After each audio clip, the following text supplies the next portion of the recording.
সজনে ডাঁটা এখন বাজারে প্রায় সব সময় পাওয়া যায়, তাই সিজন হোক বা অফ সিজন এটা আপনারা যখন খুশি বানিয়ে নিতে পারেন। আর এটা স্বাস্থ্যের জন্য কতটা উপকারী সেটা হয়তো আপনারা নিশ্চয়ই জানেন। আর তাই এই রেসিপিটা আমি একদম ঘরোয়া পদ্ধতিতে আপনাদের করে দেখাবো, যেটা ভাতের সাথে খেতে দেখবেন দারুণ সুন্দর লাগবে। তাহলে চলুন রেসিপিটা শুরু করা যাক। বাই দ্য ওয়ে, আমি শেফ অতনু, আপনারা দেখছেন অতনুর রান্নাঘর। আর আজকে আমাদের রেসিপি সজনে ডাঁটার। তাহলে এই সজনে ডাঁটার রেসিপিটা বানানোর জন্য আমি এখানে সজনে ডাঁটার আলুটাকে আগে থেকেই কেটে নিয়েছি। ডাঁটার সাইজটা দেখে আশা করি আপনারা নিশ্চয়ই বুঝতে পারছেন এটাকে আপনাদের কিরকম ভাবে কাটতে হবে। আর আলুটাকেও দেখুন আমি একই সাইজের একটু মোটা মোটা করে কেটে নিয়েছি। এবার এই সজনে ডাঁটার আলুটাকে কুক করার জন্য আমি এখানে একটা কড়াই নিয়ে গ্যাসটাকে অন করে নিচ্ছি। আর কড়াইটা একটু গরম হয়ে গেলে তাতে দিয়ে দেবো সর্ষের তেল। প্রথমে আমি একটু কমই সর্ষের তেল দিচ্ছি, জাস্ট এখানে আমি আলু আর সজনে ডাঁটাটাকে ভালো করে ভেজে নেব। আর তেলটা যখনই একটু গরম হয়ে যাবে তখন এখানে দিয়ে দিন কেটে রাখা আলুটা। আর আলুটা ভাজার সময় এখানে দিয়ে দিতে হবে অল্প একটু হলুদ আর তারই সাথে স্বাদ মতো নুন। তারপর ফ্লেমটাকে মিডিয়াম করে এটাকে ভালো করে মিশিয়ে নিন। এবার এই আলুটা যতক্ষণ না 60% মতো ভাজা হচ্ছে ততক্ষণ আপনাদের এইভাবে এটাকে ভেজে নিতে হবে। আর এই আলুটা যতক্ষণ ভাজা হচ্ছে ততক্ষণ আমি এখানে একটা মিক্সি জার নিয়ে নিয়েছি। তার মধ্যে আমি দিয়ে দেবো 1 চা চামচ সাদা সর্ষে আর তারই সাথে 1.5 চা চামচ কালো সর্ষে। আর এই সর্ষের সাথে যাবে অল্প একটু আদা। এটাকে আমি পাতলা পাতলা করে স্লাইস করে নিচ্ছি যাতে এটা পারফেক্টলি পেস্ট হয়ে যায়।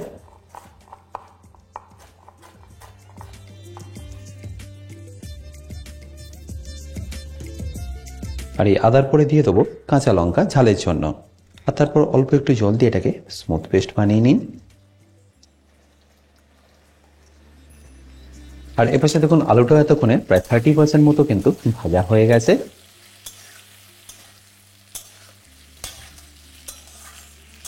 আশা করি দেখে নিশ্চয়ই বুঝতে পারছেন আলুর মধ্যে কিন্তু এখন বেশ অনেকটাই কালার চলে এসছে। আর আলুটাও প্রায় এই স্টেজে 60% মতো কুক হয়ে গেছে। তাই এখানে আমি এবার দিয়ে দেবো সজনে ডাঁটাটা।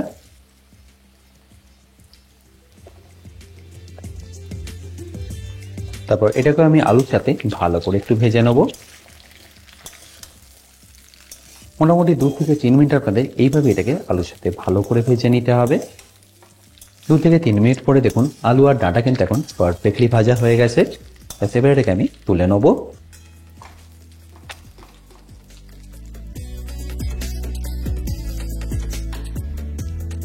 এবার এই একই তেলের মধ্যে আমি আরো 2 থেকে 3 চামচ তেল অ্যাড করছি গ্রেভিটা বানিয়ে নেওয়ার জন্য। আর তেলটা একটু গরম হয়ে গেলে আমি এখানে দিয়ে দেবো 1 চা চামচ কালো জিরে, তারই সাথে অল্প একটু হলুদ গুঁড়ো, রংটা আরো ভালো আনার জন্য 1/2 চা চামচ মতো কাশ্মীরি লঙ্কার গুঁড়ো। তারপর এটাকে ভালো করে একবার মিশিয়ে নিন। আর মেশানো হয়ে গেলে দিয়ে দিন সর্ষে বাটাটা।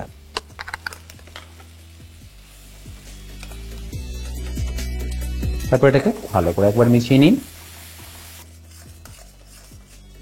এবার সর্ষের কাঁচা গন্ধটা যতক্ষণ না চলে যাচ্ছে ততক্ষণ এটাকে ভালো করে মেশাতে থাকুন। আর মিক্সির গায়ে যেটা লেগেছিল সেই জলটা আমি এখানে ধুয়ে দিয়ে দিলাম।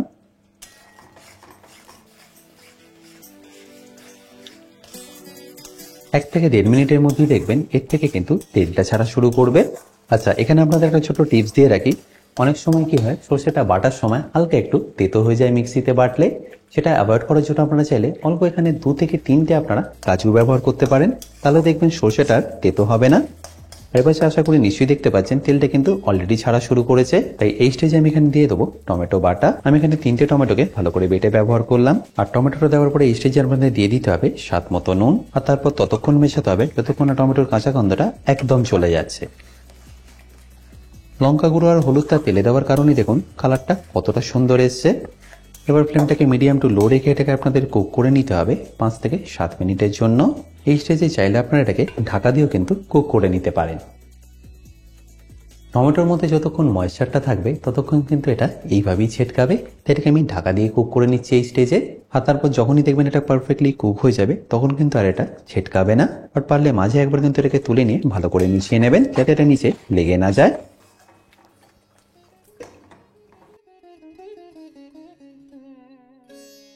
দেখুন ছেটকানোটা এখানে একদম বন্ধ হয়ে গেছে। আস্তে আস্তে দেখুন তেলটাও ছাড়ছে আর টমেটোটা এই স্টেজে একদম পারফেক্টলি কুক হয়ে গেছে। ব্যাস এই স্টেজে আমাদের এখানে দিয়ে দিতে হবে অল্প একটু ধনে গুঁড়ো, খুব বেশি নয়, 1 চা চামচ মতো দিয়ে দিলেই হবে। ব্যাস তারপর এটাকে আবারও ভালো করে মিশিয়ে নিন। আর ধনে গুঁড়োটা দেওয়ার পরে আপনাদের এটাকে খুব বেশিক্ষণ মেশাতে হবে না, জাস্ট 30 থেকে 40 সেকেন্ড একবার ভালো করে মিশিয়ে এখানে দিয়ে দিতে হবে আগে থেকে ভেজে রাখা ডাঁটা আর আলুটা। তারপর ফ্লেমটা লো রেখে এটাকে ভালো করে একবার মিশিয়ে নিন। আর এটা মেশানোর সাথে সাথে কিন্তু আপনারা এর মধ্যে জলটা ব্যবহার করবেন না, জাস্ট একবার ভালো করে মিশিয়ে নিয়ে প্রথমে ঢাকা দিয়ে কুক করে নেবেন যাতে এর মধ্যে থেকে ফ্লেভারটা বেরিয়ে আসে। খুব বেশিক্ষণ নয়, 1 থেকে 1.5 মিনিট এইভাবে চাপা দিয়ে কুক করলে দেখবেন এর মধ্যে থেকে যে ময়েশ্চারটা আছে, যে ফ্লেভারটা আছে, সেটা কিন্তু গ্রেভির মধ্যে ভালোভাবে এসে যাবে। আর 1 থেকে 1.5 মিনিট পরে যখনই দেখবেন মশলা থেকে খুব সুন্দর একটা গন্ধ বেরোচ্ছে আর এর থেকে আস্তে আস্তে জলটা ছাড়া শুরু করছে, এই স্টেজে আপনারা এখানে অ্যাডিশনাল জলটা ব্যবহার করুন গ্রেভিটা বানিয়ে নেওয়ার জন্য। সেমি গ্রেভি হয় এরকমই আমি জল এখানে ব্যবহার করলাম। তারপর এটাকে ভালো করে মিশিয়ে নিয়ে ঢাকা দিয়ে ফুটিয়ে নেবো যতক্ষণ না আলু আর ডাঁটাটা পারফেক্টলি সেদ্ধ হয়ে যাচ্ছে। এই স্টেজে নুনটাও কিন্তু একবার অবশ্যই চেক করে নেবেন, যদি কম লাগে তাহলে আরেকটু এখানে অ্যাড করে দিতে পারেন। আমার এখানে নুনটা একটু কম লাগছিল তাই আমি এখানে অ্যাড করলাম। তারপর মিশিয়ে একবার এটাকে ভালো করে ফুটিয়ে নেবো।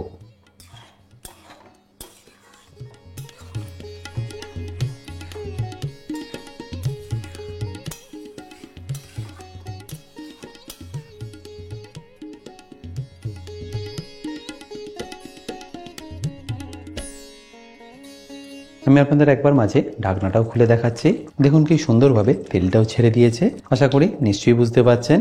গ্যাসটা বন্ধ করার আগে ডাঁটার আলুটা পারফেক্টলি কুক হয়েছে কিনা সেটা কিন্তু আপনারা অবশ্যই একবার চেক করে নেবেন। আশা করি দেখে নিশ্চয়ই বুঝতে পারছেন এটা এখন পারফেক্টলি কুক হয়ে গেছে। আচ্ছা, এবার ফাইনালি এটাকে ফিনিশ করব অল্প একটু ধনেপাতা দিয়ে। আশা করি সিম্পল রেসিপিটা আপনাদের নিশ্চয়ই ভালো লেগেছে। আর যদি ভালো লেগে থাকে অতি অবশ্যই কিন্তু আমাকে কমেন্টে জানাতে ভুলবেন না।